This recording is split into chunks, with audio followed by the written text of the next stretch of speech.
Last time I spoke to him, we took him out for his birthday. We went to Tommy's here in down in Cleveland, and we just spent the day with him, just to say happy birthday and just love on him a bit. When was this?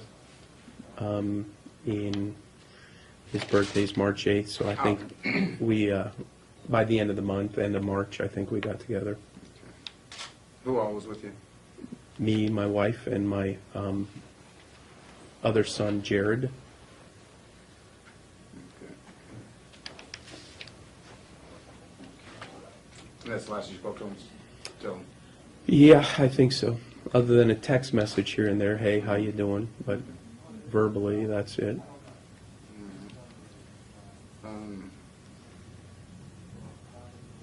Tell us about the events that led up to you discovering that he's Missing. missing. Yeah. His girlfriend called me, and actually Kevin from Lockheed Martin goes, hey, we're trying to find Jorry. Didn't show up to work today. And then that's when we basically got talking to his roommates, his girlfriend. I hadn't met her before because he's just recently gotten with her. And so kind of the rest is brought up to present day here. We've just been working with the detectives here in Akron, and some down in Niles now, working with the different, the kids have been amazing, just trying to research stuff and just find out answers, and they've been very helpful to the police department. It's just been amazing, what's going on here. It's a tragic situation, you always go, you're looking at it's other people, well, it looks like I'm the other people this time, so we just need some information. Anybody that knows anything here in Akron, if they can go to findjory.com, which is, there's his picture, his car, if you've seen his car, it's a Mazda 6. If you could please just call the Akron Police Department, or if Niles, I don't care. I'm sure they don't care either. They're in constant contact. So, they will cycle through all the information. Nothing is too simple. They are not one just to blow anything off. They've been very, very good about any little lead they check out. So, and sometimes, my kid's like any other kid. He's 28 years old. He's young. He's a good kid that's made some bad decisions, obviously, over the last few weeks. Whether your life is, you're doing some things wrong, Akron Police Department doesn't care. Be brave, I say to you. Go talk to them if you know anything. We need your help, Anything would really be a great help. So I put that plea out to you as a father. I put that plea out to you as a friend, to my son. And anything that you can do, we would really, really appreciate it. Is it like Jorry just to walk away and? No, he's never, done this before, nor has, and I've interviewed college friends that I've, didn't even know he had. So I've been talking to everybody. And, again, Kevin, Lockheed Martin, which Akron, you're blessed to have them as a company here. They're a great company. Kevin's been awesome. He's just been there every step of the way. They, again, track him, and everybody at work, they've all been interviewed and said he's done, this is not like Jorry. Everybody, there's not one person that has said that this is like him. And even as a kid, even though we were divorced and stuff, I still was very much in contact with my son, and he never showed anything like this. Financially, he was always responsible. He always made his pennies work and stuff like that. So he wasn't a kid prone to go to extremes left and right.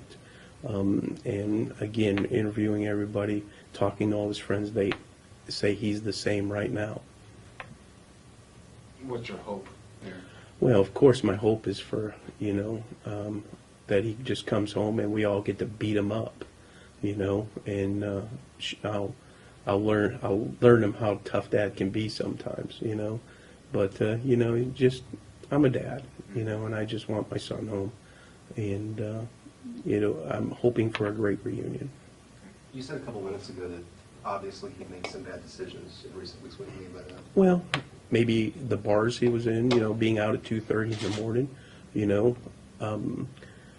Honestly, I have a Christian upbringing over the last 20 years, and we've tried to tell him not to do that, as a parent and care, and though I did it as a kid, and it may look like I'm a hypocrite, but we know that's wrong, I mean, the world changes at 2:30 in the morning, different kind of people are out, and I'm sad to say my son was out there in that situation, which, again, he's a grown man. He makes his own decisions now.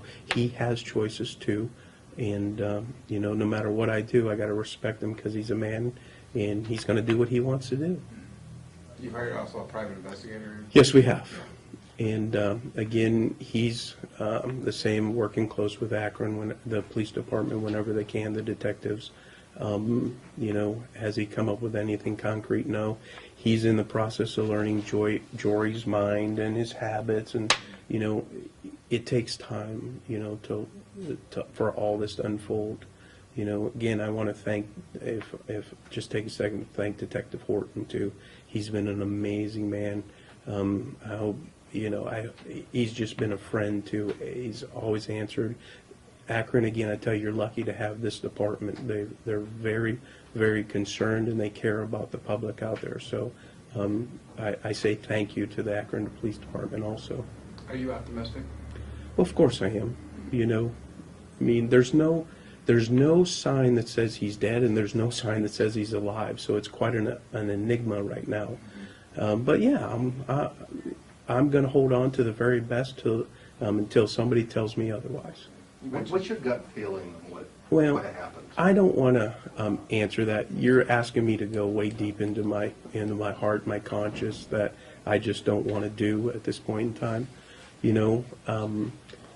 I'm just not ready to even answer that kind of question. I just don't want to do it.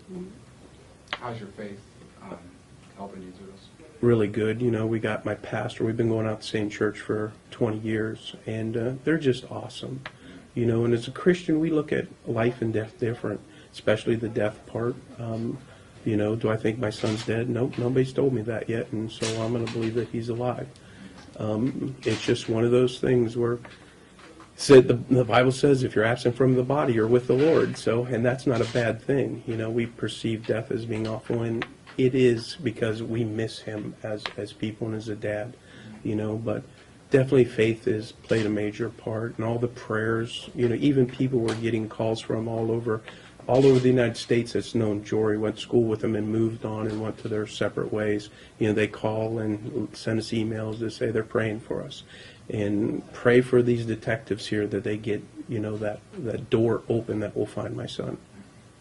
My main reason to come down to Akron today is to ask Akron again to please, if you know anything about my son, you can call the Akron Police Department or findjorry.com. You can email, can text.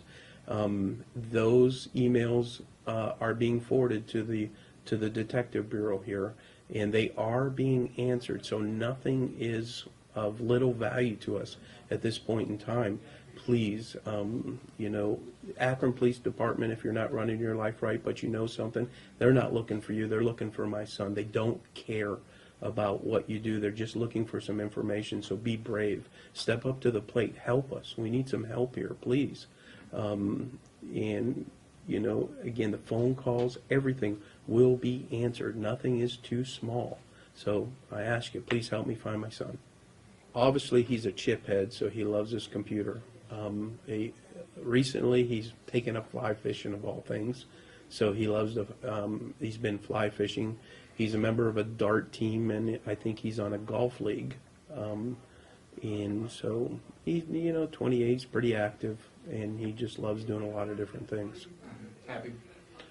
To the best of my knowledge, yeah. He's basically mostly a happy guy.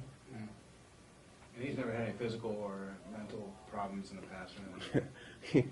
That's debatable by his dad, but clinically and scientifically, I guess on writing, no. So he's a pretty straight shooter. And you called him a chip head. Can you tell us a little bit about his place of employment and what he does? Well, he works at Lockheed Martin, and quite honestly, I don't know what he does. We didn't talk a whole lot because he has a clearance there. And it's not that he's uncomfortable. When I'm with him, we don't talk a lot about work. We just talk about dad and son things and the fun stuff. Because of our distance, and life is so busy now for everybody that we don't get to see each other a lot. You know, we text each other more than anything, you know. And dad has a way of, you know, wanting to know where he's at, what he's doing in life. What are you doing, son? Who you hanging with? And so sometimes, even at 28, still don't want to hear that stuff. And I don't care, you know, and I tell parents, if, you know, do it more, you know, don't let your son, you know, it doesn't hurt to tell your kids not to be out. I don't care if they're 35 or 25 or 15, same advice, you know, stay home, go home, sleep, you know, do what you're supposed to do. So that's just about it.